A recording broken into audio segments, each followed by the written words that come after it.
Hello, smart exchange থেকে আমি প্রশান্ত। আপনার স্যামসাং এর ফোন কেন কিনবেন তার কিছু রিজন আপনাদের সামনে নিয়ে আসছি। ফোনটা একটু ভালো করে লক্ষ্য করেন। ফোনটার মনে হয় কোথাও ভাঙা আর ফাটার জায়গার অভাব নাই। প্রত্যেকটা জায়গায় ব্রোকেন, প্রত্যেকটা জায়গায় ভেঙে গেছে।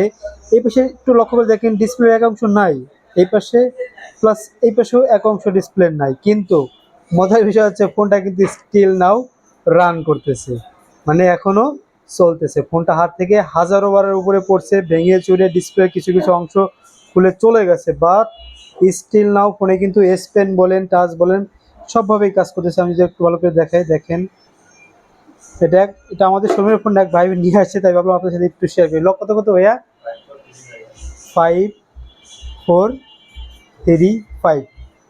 এস পেন 10 দ্বারা একদম স্টিল নাও কাজ করতেছে। এই জন্য বলি, টাকা পয়সা আজে বাজে ফোন ব্র্যান্ডের পিছনে ইনভেস্ট না করে স্যামসাং একটা ফোন কিনুন, লং টাইম সার্ভিস দিন, আসার দিন ভাঙেন চোরেন চালাতে পারবেন। সবাইকে অসংখ্য ধন্যবাদ।